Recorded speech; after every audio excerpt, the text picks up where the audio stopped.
Mbote na bino banso bama batata bandeko balandi ya Congo Bololo pe balandi ya 3xW Radio Kachopa.com. Biso wana en tout cas toye na pokwa na tongo ya lolo bolimbisi pamba te tozali solo pena na ngonga zomi na moko na miniti tukumitano na motoba. Elingi koloba ete lelo ezali ya solo pena mokolo mwa mibale ya mposo, mokolo mwa motoba ya sanza ya mibale, mobu ya koto mibale na zomi na mwambi. Toye, en tout cas, mama, batata bandeko, balandi ya Congo Bololo, na ngomba ya Kailu, hein, donc, balandi ya 3xW Radio Kachopa.com, pour tout sabino quelques informations, autozali nango na en possession.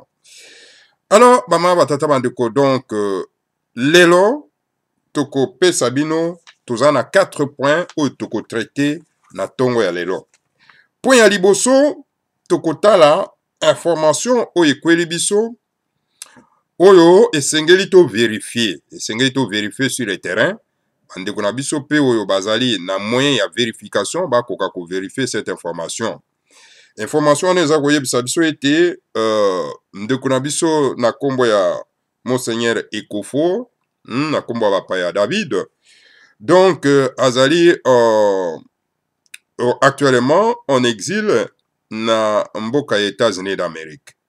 Alors, toko senga na bandeko na biso, ba meka ko vérifier cette information, toko ya ko zongela ngo lisusu, ça c'est point ya liboso.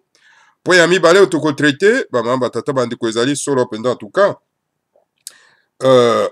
Message ya le grand maître fu moment d'ensemi, oyo en tout cas toko tangela bino, na Congo dieto, oyo tindi pona le peuple congolais.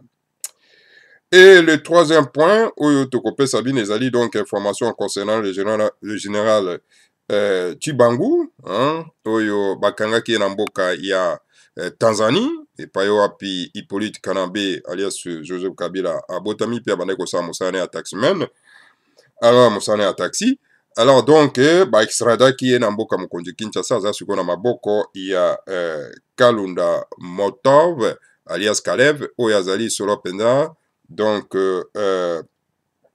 chef ya organisation terroriste na kati na République démocratique du Congo. Alors, point ya mine itoko traité likambo ya chaîne satellitaire. Donc la chaîne satellitaire en tout cas oyo ndeko na biso na kombo ya Tambo alias Elezer aza ko prôner pe aza ko insister mama batata bandeko toko beta isusu certaine esika wana.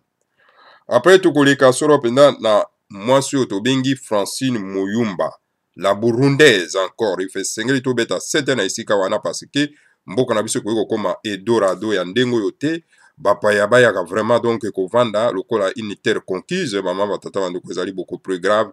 Alors donc toko beta cette esika ya papi toko senga solo penda mwana mwasi wana esengeli akoka kozonga na mboka na eteni ya mabele na ya bakoko bapesaki na kombo ya Burundi.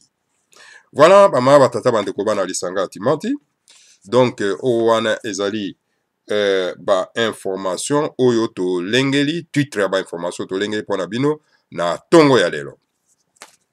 Alors donc voilà toko banda na information o ezali entre guillemets bama batata bandeko esengeli ya solo penda toko ko vérifier to vérifier yango mais de toute façon tozana obligation ya kopesa yango kopesa devoir na bandeko na biso nyonso surtout bakoka solo penda en tout cas ko vérifier soki ndeko na biso na kombo ya Monseigneur Ekofo na kombo bapaya David oyo asalaki solo penda une véritable démonstration en tout cas na commémoration ya liwa ya Laurent Désiré Kabila ou atikila ki biso situation tozana ngo lelo tozo bunda nango.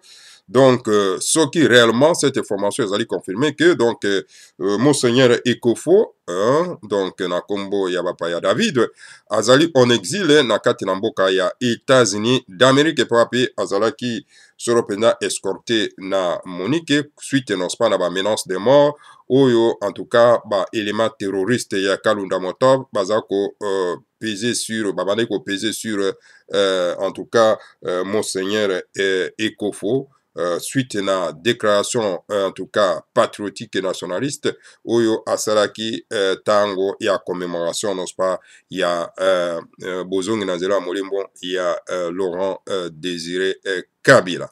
Donc voilà bama batata bandeko soki information wana ekozala vraiment confirmé.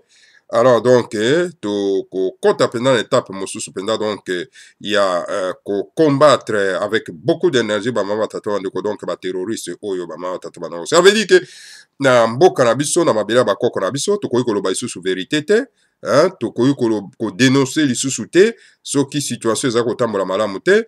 Alors donc voilà, il faut bapaya oyo baye na kati na mboka na biso pe bavandi illégalement na mutu ya mboka na biso pe na ba institution ya mboka na biso donc ba menacer donc un patriote oyo a dit que la vérité, hein, parce que Mokonzi Nambayuda alobaki ete vous connaîtrez la vérité vous en franchira. Donc bokoye ba bosembo, alors bosembo nde ekokangola bino. Alors donc biso toza na droit isusu ya koloba vérité te bosembo te na kati na mabele na biso bama batata bandeko. Donc voilà bama batata bandeko donc esengeli na biso vraiment tosala effort pona ko luka ko confirmer cette information, ko contacter bandeko na biso aux États-Unis d'Amérique, ko contacter bandeko na biso solo pena na kati na mboka mokonzi Kinshasa, hein, na République démocratique du Congo. Toyeba soki vraiment cette information est confirmée. Voilà, ngana tiki devoir na maboko na bino, bama batata bandeko, moi j'ai fait que relayer hein, oyo ba pesingai. Alors donc kitanu nangai na bino biso nyonso to ko vérifier soki vraiment cette information ezali vraiment confirmée. Tokoleka solo penda na deuxième point, donc information to kopesa bino concernant le général Tchibangu. Le général Tchibangu o azalaki solo penza en tout cas arrêté na mboka ya Tanzanie et pas wapi en tout cas Hippolyte Kanambi alias Joseph Kabila azalaki osala mosala na ye ya taximen, hein, donc voilà le général Tchibangu donc azali siko na mboka mokonzi Kinshasa, hein, na maboko ya organisation terroriste qu'on appelle ANR, hein, ou pas wapi en tout cas ezali dirigé par Kalunda Motov alias Kalev, ou pas wapi en tout cas eza koseme terreur moko ya kosakana te na kati na mboka na biso bama tata bana. Et voilà, le général Tchibangu ye wana azali sikoyo extradé, hein, kolongwa mboka ya Tanzanie na kuna na mboka ya République démocratique du Congo. Voilà, bama batata bana. Et pourtant les autorités tanzaniennes, hein, bayebi yango très bien que soki ba extradé moto babengi Tchibangu na mboka ya Kinshasa, na mboka ya République démocratique du Congo, akokenda kokomba na maboko ya organisation terroriste qu'on appelle ANR dirigée par Kalunda Motov alias Kalev, donc intégrité physique naye ekozala carrément menacée. Bon, vous savez, Tanzanie ezali mboka oyo Hippolyte Kanambe abotami mpe akoli. Alors donc bango bazali na balien na ye pa wapi donc aza ko investir kuna ebele kotonga bandako na ebele, donc évidemment Tanzanie vit vraiment donc paisiblement na souffrance ya bana ya somi ya mboka ya Congo. Et bien voilà, donc les autorités tanzaniennes donc ba hésité te ya ko extrader donc ennemi ya moto yo azako leisa bango bama batata bandeko. Voilà situation tozali nango epai wapi en tout cas boyebi Tanzanie ezali mboka oyo des fois wazali, hein, des fois azalaki kuna kobeta ba musique na ye, hein, epai wapi en tout cas ye abandaki solo penza Hippolyte Kalamba bandaki komema ye. Malheureusement bama batata bandeko bana lisanga timanti tango tokoyoka na monoko par exemple ya ndeko na biso Koyagba, hein, na édition na ye ya le 6 aza mettre en comme si on doute que non bon voilà ndenge balobaka ete bon voilà Hippolyte Kanambe donc ndenge balobaka Kabila komona Hippolyte Kanambe de voilà ndenge balobaka ete bon voilà donc abandaki quand même des fois et pourtant des fois awanganaki etc. Donc voilà Koyagba met en doute, hein, cette vérité y a été le nom qu'a donné à Hippolyte Kanambe na papa na maman na ye kombo na ye donc Hippolyte Kanambe et non Joseph Kabila.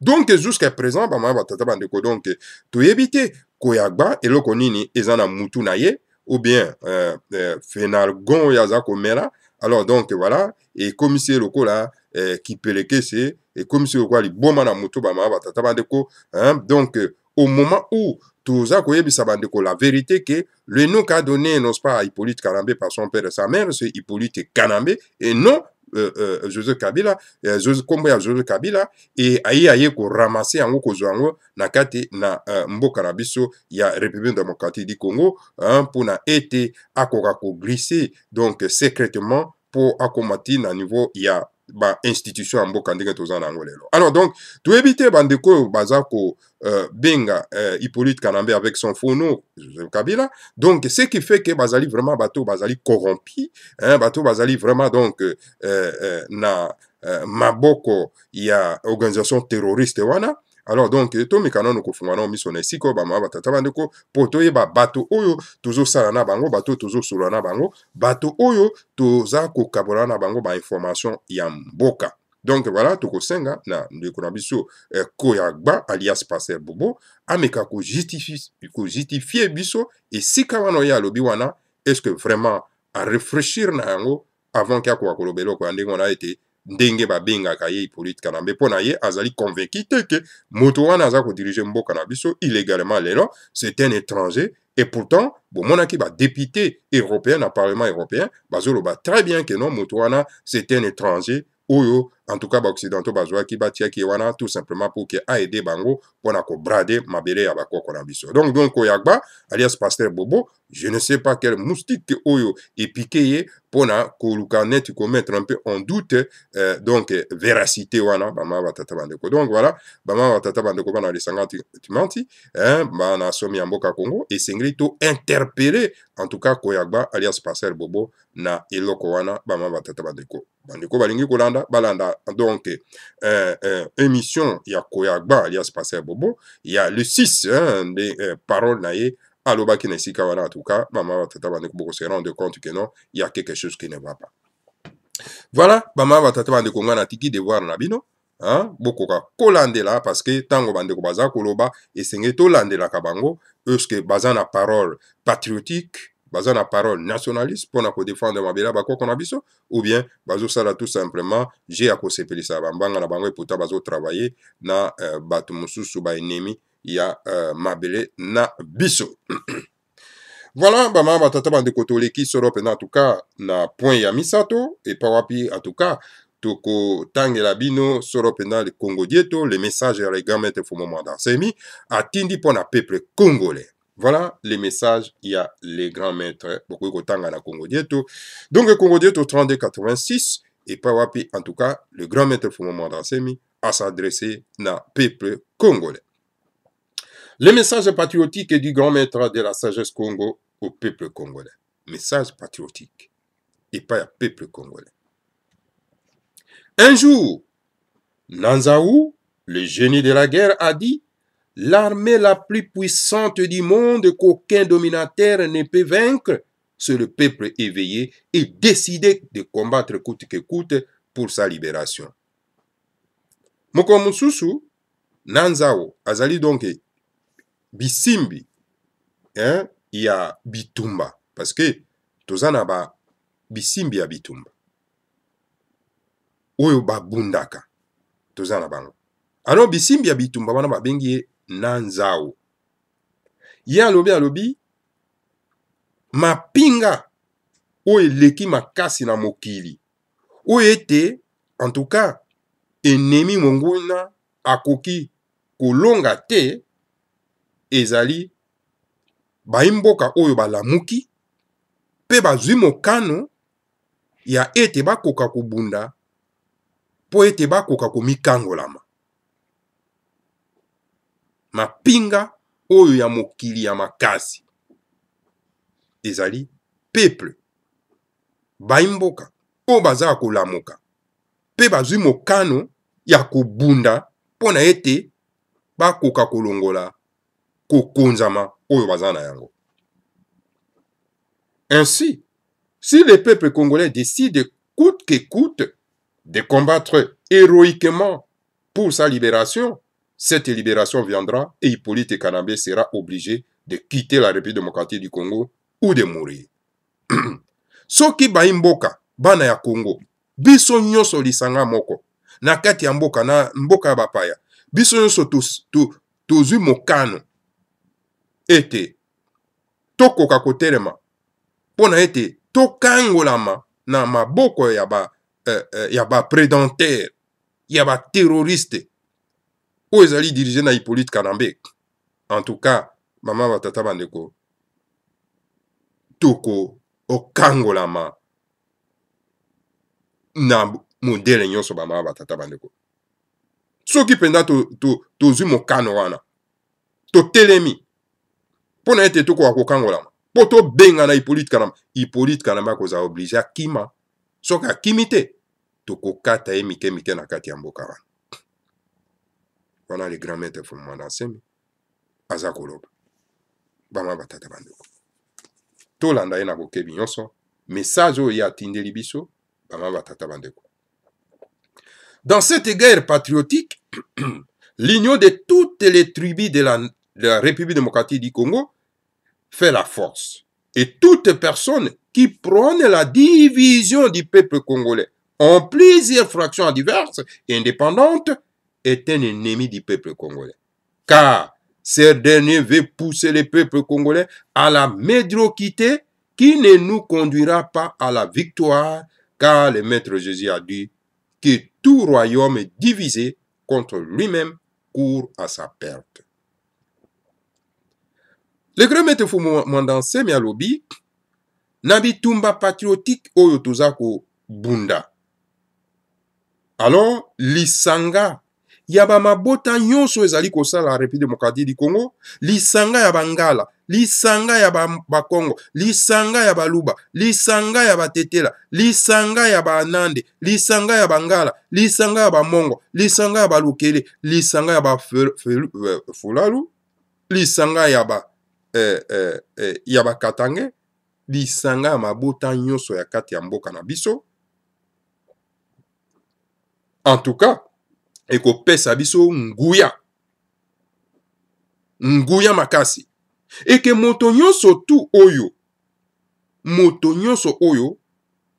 akoya koluka kokotisa bokabwani na kati ya bakongole, na kati ya mabota wana, na mwa biteni mike mike. En tout cas bamama batata bandeko, na tango wana ye azali ennemi monene ya baimboka. Moto nyonso aya kokotisa bokabwani na kati ya bitumba oyo tokoti po ete tobenga na Hippolyte Kanambe alias Kabila ekaye kokotisa bokabwani na kati na biso, azali ennemi monene ya bana mboka. Pamba te moto wana elingi koya kokotisa bokabwani aza kotinda peuple congolais na kati ya médiocrité, na kati ya bozoba, na kati ya bozoberi oyo komema biso na elonga te. Pamba te mokonzi ya bayuda tobengi Jésus-Christ ya lobi ete lingomba nyonso tu oyo ezali ya kokabwana yango moko, en tout cas ekendaka na nini, na kokweya. Lingomba oyo ezali kokenda na kokabwana yango moko ekendaka na elonga te, kasi ekendaka na kokweya. Yango wana bamama batata bandeko, na bitumba oyo tokoti eza bitumba makasi, esengeli tosimba na maboko lokola ndenge le grand maître Fumanda Nsemi aza koloba, tosimba na loboko po tozwa elonga. Kasi bokabwani na biso ekomema biso solo penda na bopanzani ya mboka wana. Soki tolingi mboka wana etikala ben moko, esengeli to mabota na biso nyonso tosimba na loboko pona ete tokoka kokangola. Voilà le message ya le grand maître Fumanda Nsemi aza kotinda. Toke na point 4 bamama batata bandeko. Peuple congolais, j'ai appris qu'un slogan nouveau circule à la cité actuellement. Slogan selon lequel le peuple congolais répète à l'unanimité que nous voulons le départ d'Hippolyte Kanambe. Ensuite, les élections viendront après son départ. Ce slogan est un progrès notable de la mentalité de notre peuple opprimé. Alobi, peuple congolais. Nayoki slogan moko ya sikezali kotambola na kati ya mboka lelo. Slogan epa wapi peuple congolais azali koloba na lisanga na bango nyonso. Balobi ete, balobi tolingi liboso ya maponami Hippolyte Kalamba bima na mboka na biso. Sima nde tokosala maponami. Tango Hippolyte Kalamba akei nde toye kosala maponami. Alors, slogan wana ezali programme moko monene na kati na lolenge ya biso ya kotalela mboka na biso. Oyo biso ba mboka tozali opprimé, toza konyokwama na maboko ya ba élément terroriste ya Hippolyte Kalamba. Mama batata bandeko na bandeko na ye batuti rwandais oyo baye kodomine biso.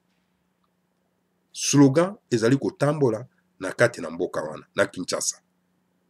Peuple ye moko atelema alobi ete te maponami tokosala yango lelo te.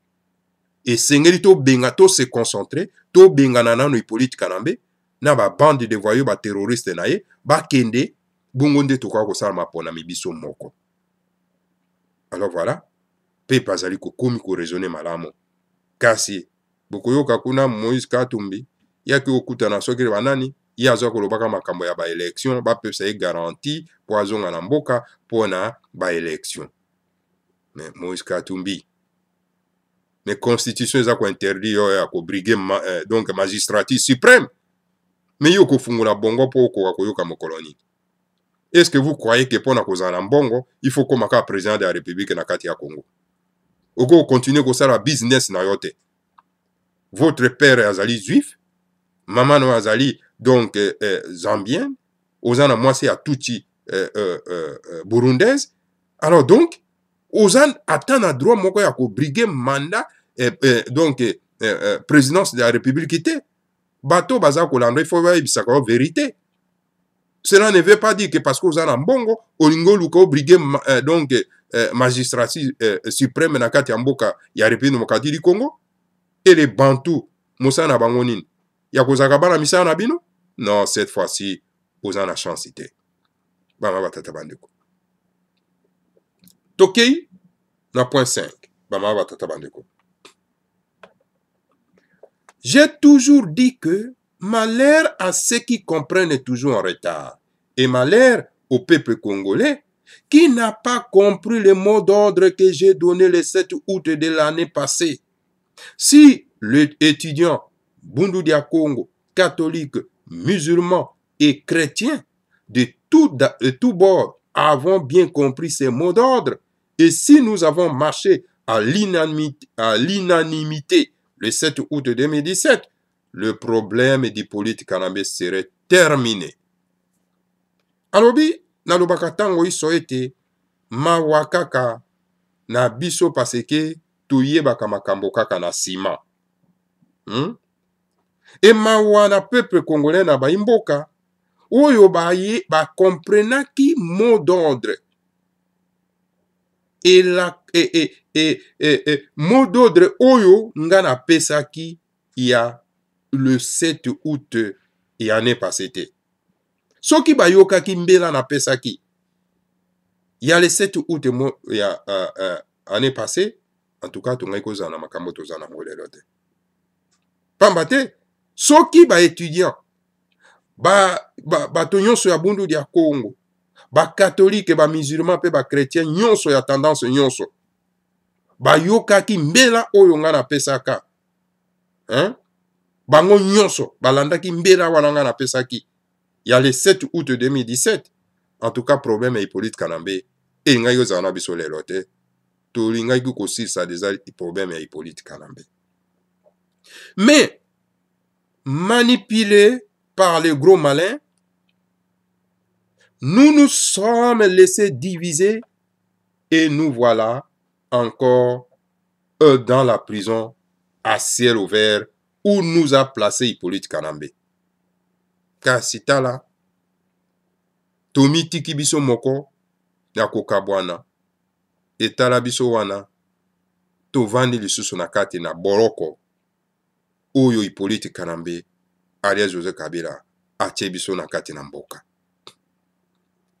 Qui peut vaincre Bundu dia Congo uni aux catholiques, aux musulmans, aux chrétiens de tous bords, au peuple congolais en général qui est décidé à se libérer?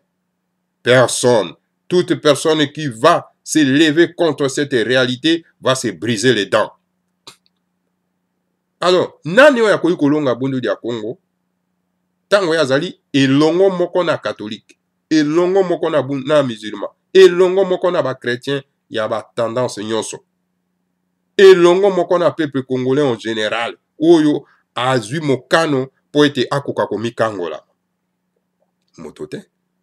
Alors moto nyonso tu oyo akotelema contre réalité wana, alors na tango wana akolia mino. Tango ba imboka batelemi bango nyonso wana Bundu dia Congo bato nyonso ba mangomba nyonso ba tendance nyonso ba parti politique pe nyonso batelemi po ete tobinga na moto oyo. En tout cas nakanisi ata politique na mbaza na ba terroriste na ye soka meki kaka ke atinda, en tout cas akomisu a mosapi na mino. Bama batata bandeko toke na point 8. À la communauté internationale, nous savons que c'est vous qui avez placé le Tutsi-Rwandais Hippolyte Kanambe au pouvoir dans notre pays, et nous savons aussi que vous êtes plus puissant que lui. Comment vous faites maintenant la sourde oreille lorsque Hippolyte Kanambe tue les Congolais par milliers, et lorsqu'il jette des gaz lacrymogènes dans des maternités,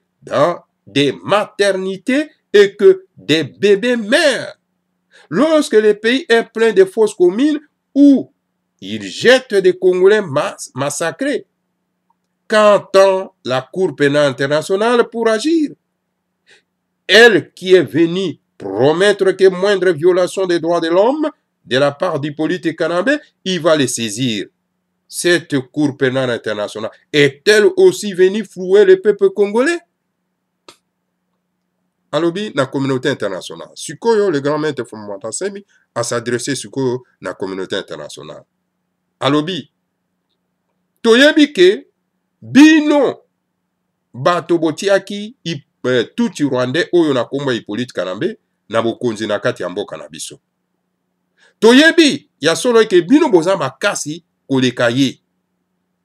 Alors eloko nini bino penda bozali kosala lelo, bozali kokanga matoi, tango oyo Hippolyte Kanambe aza koboma ba peuple congolais ebele na kati ya mboka, tango oyo azali kobwaka ba gaz lacrymogène na kati ya ba maternité epa wapi ba bébé bazali kokufa likolo ya ba gaz lacrymogène ya Hippolyte Kanambe, tango oyo mboka etondi na ba fosse commune. Et si ko wapi en tout cas, Hippolyte Kanambe azali ko bwaka bato oyo ya azali ko massacrer na kati ya mboka. Mais Cour pénale internationale azali ko zela nini po ete akoka solo penda ko agir na tango oyo tozali ko mona ba imboka baza ko sila. Oyo Cour pénale internationale ayaki na kati na Congo oyo apesaki promesse elaka ete soki violation ya droit de l'homme na kati na mboka oyo Hippolyte Kanambe akosala, alors donc toko saisir Cour pénale internationale. Mais Cour pénale internationale wana yango eyaki awa pona kokosa bana ya Congo bama batata bandeko.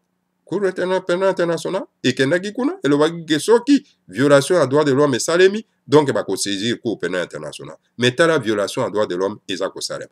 Tala Hippolyte Kanambe kuta tondisi ba élément terroriste na kati ya mboka. Ba terroriste baza koboma bato à bout portant. Mais Cour pénale internationale ezali miwete. Toza ko comprendre te bama batata bandeko. Toke na point na fois bama batata bandeko. Vous n'allez quand même pas nous dire que pour exploiter les richesses du Congo, la République démocratique du Congo, on doit lui imposer un président étranger, car à l'époque du président Kasavubu et Mobutu, la coopération technique entre la République démocratique du Congo et l'Occident s'est poursuivie et a permis à l'Occident d'obtenir toutes les matières premières qu'il a voulu. Ingeta, Ibobo et Ibobo. Les grands maîtres font moment dans ces malobi. Alors donc, Bokoye bisabi soteke, pour na ete boko kako exploiter kita ya mboka ya République démocratique du Congo, et sengeli kaka bozwa mopaya, boktia na mutu ya mboka. Mais, soki totali malamu, na ekeke ya Mobutu, tanga zaki na bokonzi pe na ekeke ya Kasavubu, bango bazaki bana mboka. Mais, coopération technique, exploitation ya richesse ya mboka, yango ekobaki te, bo exploitaki te, bo saki énormément à bénéfice te, tango bango bazaki na kati ya mboka. Bongo lelo oyo, boza ko imposer biso mopaya na kati ya mboka, aza ko massacrer bato, aza ko sisa ya biso bato, aza ko tia bato na ba fausse commune, mboke baby, mboke baby. Mais bino bozo kanga kaka miso. Pona nini? Voilà le grand maître Fumuma Dansemi. Message ou atindeli biso, pe atindeli la communauté internationale. Oyunga nazalaki, nango po ete, na kwa korele bin. Voilà, bama batata bandeko bana lisanga atimanti. Ouana ezalaki les messages à les grands maîtres. Atindi pona biso baimboka. Bama batata bandeko, tukoka ko méditer nango. Botala bino moko, bama loba. Il y a un grand nationaliste, un visionnaire. Maloba, il y a un vrai patriote. Est-ce que Maloba wana, tozana ngona bosenga, tozana ngona bosenga te? Et loko etele misaka bato ezali Maloba, il y a patriotisme. Lokola ba ekofonde nga balobaki, lokola ba mosenga ba balobaki, tala Maloba oyo le grand maître Fumuma Dansemi abanda koloba yango kala pe aza ko répéter yango. Est-ce que Maloba oyo yo lobi kozali journaliste, mais okuki oza ta mesure ya ko relier Maloba wana te. Yo yebisangai, vous travaillez na compte ya nani. Ozo sala na compte ya nani. C'est pour cette raison, na kolega na point 4 wana, nazali contre na idée ya chaîne satellitaire oyo ndeko na biso Tambo alias Eliezer aza kosenga diaspora congolaise bako akopesa parce que ba information na apesa ezali impartial. Ba information na ye ezali na tendance tribal. Un tribalisme agressif. Parce que tango tozali na un grand leader visionnaire, teinté de la spiritualité, le quoi pour moi danser.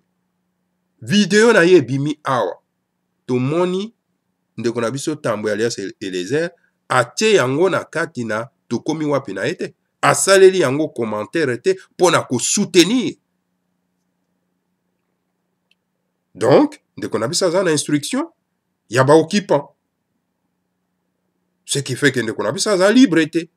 Ce qui fait que ndeko na biso ne dit pas la vérité. Alors donc, parce que ezali instruction internationale, ou que non, écoutez, moto wana na kombo ya Fumuma Dansemi, ezali moto oyo aye pona kokangola biso na kati ya mboka wana, alors kotanga ka yete soko tangi ye, tokopesa yo makoki te. Pe tokotikela espace te.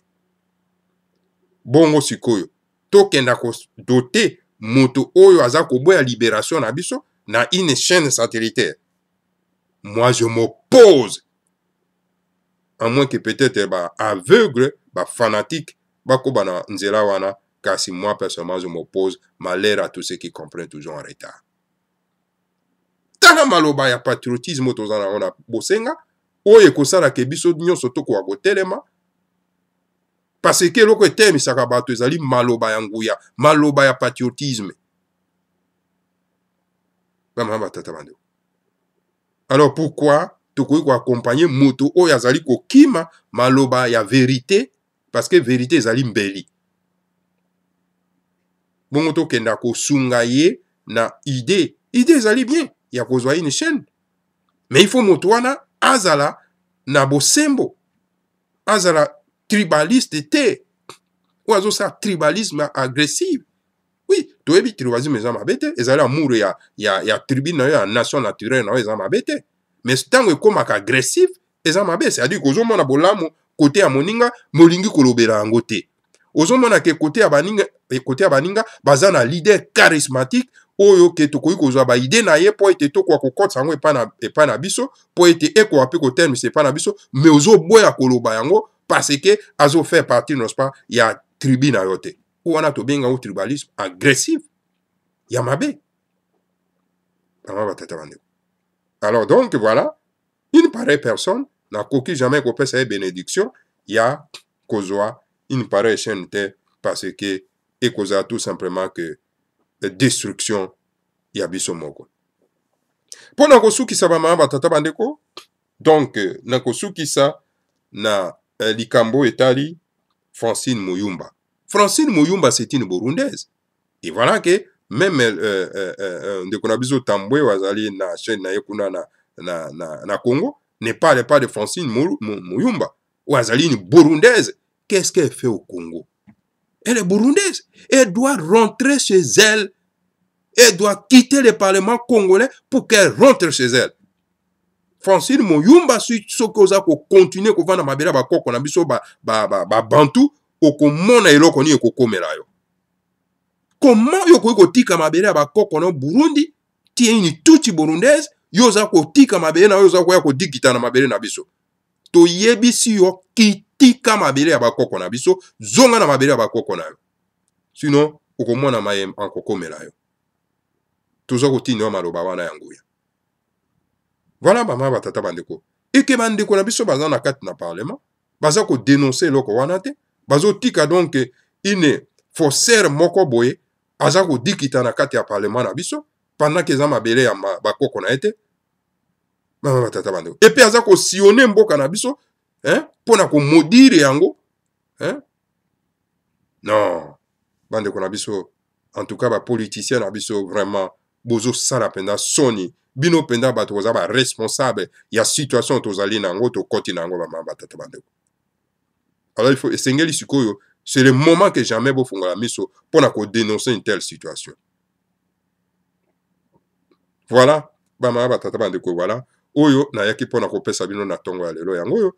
Tukutana bino mbala sima, que le Seigneur Congo vous bénisse, bénisse Fumanda Semi et bénisse la République démocratique du Congo. Ingeta Ibobo Ibobo.